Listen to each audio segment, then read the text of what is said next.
Hello students, स्वागत है आप सभी का मेरे इस YouTube चैनल पे। स्टूडेंट्स, इसके पहले वाले वीडियो में हमने ऐतिहासिक पृष्ठभूमि जो कि हिस्टोरिकल बैकग्राउंड है उसके बारे में पढ़ा था और संविधान का जो विकास हुआ है उसका सबसे पहला कदम जो कि 1773 का रेगुलेटिंग एक्ट के बारे में पढ़ा था। जो ब्रिटिश शासन था, जो ईस्ट इंडिया कंपनी का जो शासन था भारत पर, वो 1773 के रेगुलेटिंग एक्ट को सुधार लाने के लिए, रेगुलेटिंग एक्ट में जो जो कमियां थी उसको दूर करने के लिए 1781 में 1781 का एक एक्ट लाया, एक अधिनियम लाया जिसको एक्ट ऑफ सेटलमेंट कहा जाता है। ठीक है, एग्जाम में पूछा जा सकता है कि एक्ट ऑफ सेटलमेंट किस एक्ट को कहा जाता है, तो 1781 के एक्ट को एक्ट ऑफ सेटलमेंट कहा जाता है। ठीक है, अब हम लोग पढ़ेंगे 1784 का पिट्स इंडिया एक्ट, जो कि संविधान के विकास क्रम में हम दूसरा स्टेप, यानी कि पहला कौन था 1773 का एक्ट था और दूसरा महत्वपूर्ण 1784 का पिट्स इंडिया एक्ट है। फ्रेंड्स, 1781 का जो अधिनियम है जिसे एक्ट ऑफ सेटलमेंट कहते हैं, ये ज्यादा महत्वपूर्ण नहीं है, इसलिए हम इसे डायरेक्ट पढ़ेंगे 1784 का पिट्स इंडिया एक्ट। ठीक है फ्रेंड्स, मैं आप सभी को हर एक वीडियो में बोलता हूं कि जब भी मेरे कक्षा में बैठे तो ये तीन बुक, एक लक्ष्मीकांत, लुसेंट और ये घटना चक्र, ये तीनों लेकर बैठे। मैं इसलिए बोलता हूं ये तीनों लेकर बैठने के लिए क्योंकि जब मैं पढ़ा दूं ये पिट्स इंडिया एक्ट, जब मैं पढ़ा दूं तो आप खुद से पढ़ें, खुद से आप मान के चलिए, खुद से लुसेंट का जो पिट्स इंडिया एक्ट है वो पढ़ लें, खुद से आप लक्ष्मीकांत का जो पिट्स इंडिया एक्ट है वो पढ़ ले। इससे क्या होगा, आप मेरा तुलना कर पाएंगे कि मैं जो बात बता रहा हूं वो लक्ष्मीकांत में है या नहीं, ठीक है, वो आपका लुसेंट में है या नहीं। फिर आप क्या करेंगे, घटना चक्र में से क्वेश्चन खोजेंगे कि पिट्स इंडिया एक्ट का कोई भी सवाल आपसे गलत ना हो। मेरा यही कोशिश है कि कोई भी सवाल, जैसे आज मैं पढ़ा रहा हूं तो कोई भी सवाल इससे अलग ना आए, जो भी सवाल आए वो यहां से ही आए, बाकी दूसरे जगह से सवाल आ ही नहीं सकता है, ये मेरा गारंटी है। चलिए आज हम लोग देखते हैं 1784 का पिट्स इंडिया एक्ट। ठीक है, चलिए इसमें अगर आप लोग नोट कर रहे हैं तो आप लोग ये नोट करें कि बस तीन बातें, ये नोट करें, पिट्स इंडिया एक्ट के नीचे ऐसे तीन बातें लिखिए, तीन बातें, जो कि केवल तीन बातें ही हैं, इसमें चौथा कोई बातें नहीं है, केवल ये तीन बातों को जान लेंगे तो एग्जाम में कोई भी क्वेश्चन गलत नहीं होगा। मैं इसलिए बोल रहा हूं ना तीन बातें कि कंफ्यूजन ना रहे। अगर दिमाग में एकदम कंसंट्रेट करके बैठा लेना है कि तीन बातें क्या थी, तो ये बात एक ये थी, दूसरी ये थी, तीसरी ये थी, खत्म, पिट्स इंडिया एक्ट खत्म। तीसरा कोई जरूरत नहीं है दूसरा इधर उधर का बुक पढ़ने का। चलिए, पिट्स इंडिया एक्ट का नाम कैसे पड़ा ये मैं बता दूं। विलियम पिट नामक एक ब्रिटिश प्रधानमंत्री थे जो कि 1783 में, यानी कि 1783 में प्राइम मिनिस्टर बने थे। ठीक है, ये ब्रिटेन के यंगेस्ट प्राइम मिनिस्टर थे जो कि मात्र 24 साल के थे। ठीक है, मात्र 24 साल की उम्र में ये प्रधानमंत्री बन गए थे ब्रिटेन के। तो इन्हीं के नाम पे, विलियम पिट के नाम पे पिट्स इंडिया एक्ट का नाम पड़ा। ठीक है स्टूडेंट्स, मैं आप सभी को बताना चाहता हूं कि कोई भी एक्ट बनता था, जैसे कि 1773 का रेगुलेटिंग एक्ट बना, आपका एक्ट ऑफ सेटलमेंट यानी कि 1781 का एक्ट बना, ये सारे एक्ट को सुधार करने के लिए उसकी कोई कमियों को दूर करने के लिए आगे बहुत सारे एक्ट आते थे। तो उसी के क्रम में 1784 का भी पिट्स इंडिया एक्ट आया। ठीक है, इसमें तीन बातें जानते हैं हम लोग। पहली बात, राजनीतिक और वाणिज्यिक कार्यों को अलग किया गया। ठीक है, राजनीतिक का और वाणिज्यिक का। वहां पर उस समय क्या होता था कि राजनीति में भी वहां के ब्रिटिश अधिकारी लोग शामिल रहते थे और कोई कोई यहाँ पर व्यापार करने भी आते थे, तो दोनों को कार्य को अलग किया गया। ठीक है, नॉर्मल सा, बस दिमाग में बैठाना है, ज्यादा दिमाग नहीं लगाना है। मेरे फ्रेंड्स, मैं आप सभी को यही बोलता हूँ, बस पढ़िए। देखिए, राजनीतिक और वाणिज्यिक कार्यों को अलग अलग किया गया।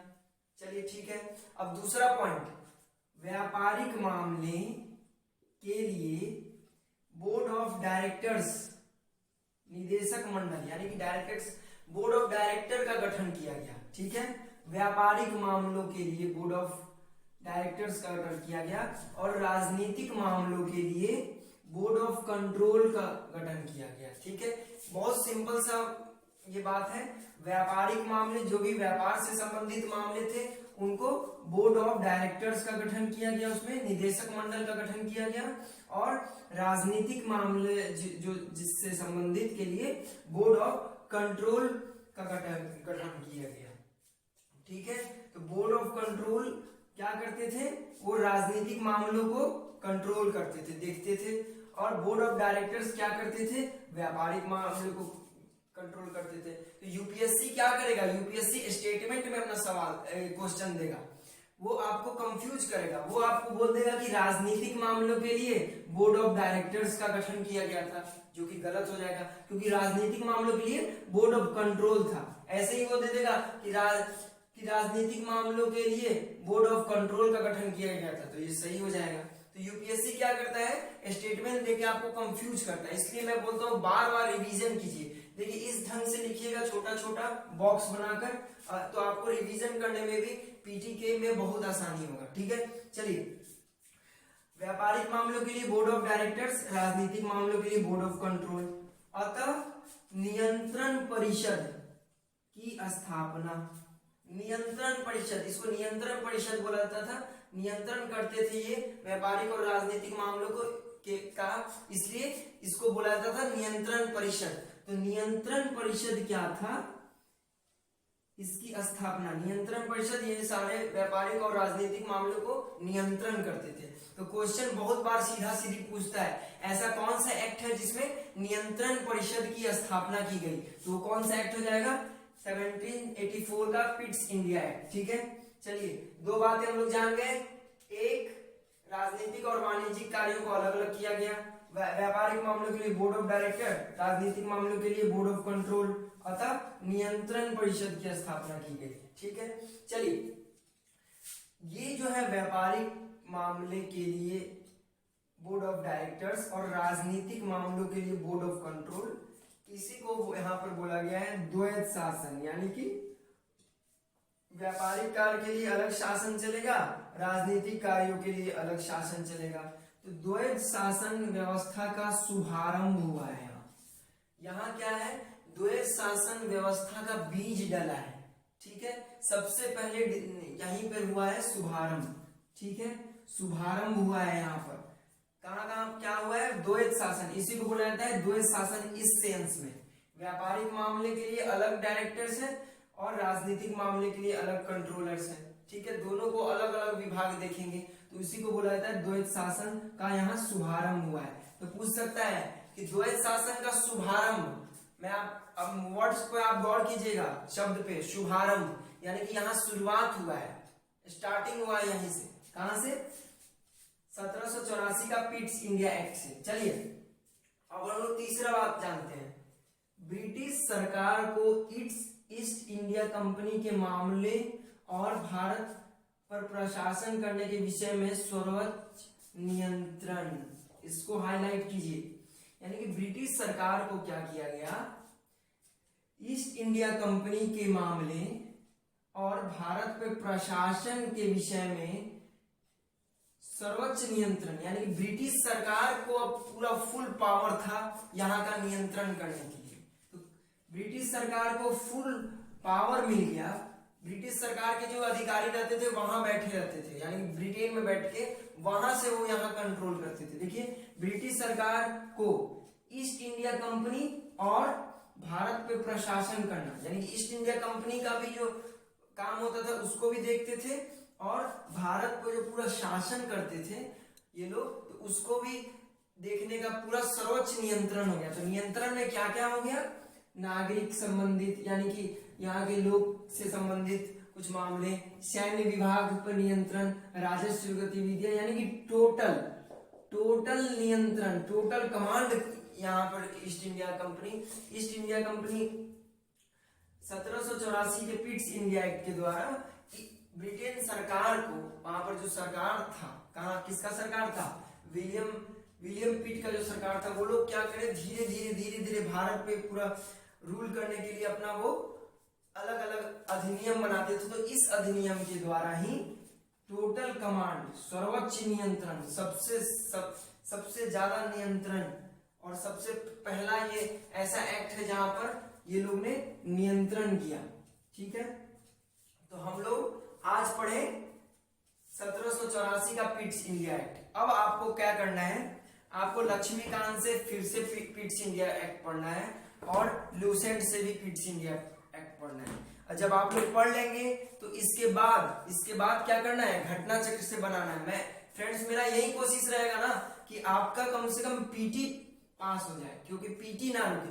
पीटी में फेल हो जाने से बहुत ज्यादा लगता है कि मेंस सबसे इंपॉर्टेंट मेंस है, मेंस ही दीजिएगा तो आप अधिकारी बनेगा। पीटी पास कर जाने से कुछ नहीं होता है, मेंस की तैयारी रहनी चाहिए। क्योंकि अगर हम पीटी 2 नंबर 4 नंबर से अगर रुक जाता है हमारा, ठीक है, पीटी रुक जाता है तो इस पे क्या होता है, हम मेंस देने से वंचित रह जाते हैं। ठीक है, अब देखिए ब्रिटिश सरकार को ईस्ट इंडिया कंपनी के मामलों में जो सर्वोच्च नियंत्रण मिला था, ठीक है, अब देखिए इसको क्या कहा गया कि कंपनी के अधीन क्षेत्र, मान लीजिए भारत है, तो भारत के जो कंपनी के जितना भी क्षेत्र कंपनी का कब्जा किया हुआ था उसको ब्रिटिश आधिपत्य का क्षेत्र कहा जाने लगा। ये बहुत इंपॉर्टेंट है फ्रेंड्स, यही छोटा छोटा सवाल आ जाता है तो हम कंफ्यूज हो जाते हैं। सवाल ये पूछ देगा किस एक्ट के द्वारा भारतीय क्षेत्र को ब्रिटिश आधिपत्य का क्षेत्र कहा जाने लगा, तो आप कंफ्यूज हो जाएगा। तो इसमें कंफ्यूज होने का कोई जरूरत नहीं। 1784 का पिट्स इंडिया एक्ट के द्वारा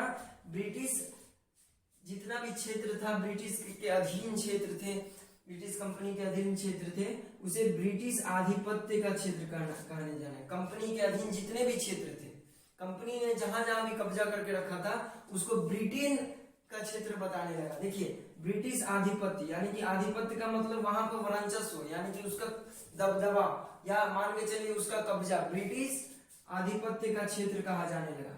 तो ठीक है फ्रेंड्स, इसमें 3 बातें हम लोग क्या जाने, राजनीतिक और वाणिज्यिक कार्यों को अलग किया गया, व्यापारिक मामले के लिए बोर्ड ऑफ डायरेक्टर्स, राजनीतिक मामले के लिए बोर्ड ऑफ कंट्रोल। ठीक है, तो नियंत्रण परिषद की स्थापना हुई, नियंत्रण परिषद यही है, बोर्ड ऑफ डायरेक्टर्स और बोर्ड ऑफ कंट्रोलर। दूसरा, इसी से द्वैत शासन का शुभारंभ हुआ।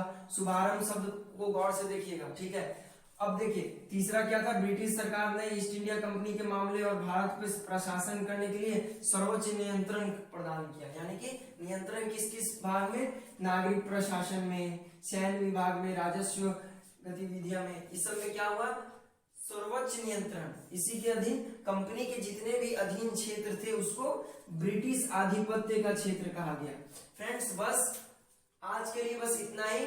मैं आपको ये बताना चाहता हूं कि इससे संबंधित कोई भी प्रश्न हो वो आप बनाइए। मेरा ये दावा है कि इससे बाहर से प्रश्न नहीं आता है, इससे बाहर से प्रश्न आ ही नहीं सकता है। चाहे वो भारत के कोई भी एग्जाम हो, यूपीएससी हो, आईएएस का एग्जाम हो, यूपीपीएससी हो, स्टेट का कोई भी पीसीएस एग्जाम हो, और अन्य कर्मचारी सेवा आयोग का जितना भी एग्जाम है, इससे बाहर नहीं आ सकता है। इसलिए मैं बोल रहा हूं कि मेरा एक पूरा कोशिश है कि पीटी आप लोग का मैं रुकने ना दूं। ठीक है, पीटी अगर पास करेंगे तो ही आगे बढ़ेंगे, पीटी 2 नंबर 4 नंबर से फेल नहीं होना है। ओके फ्रेंड्स, मिलते हैं हम लोग नेक्स्ट वीडियो में। Thank you.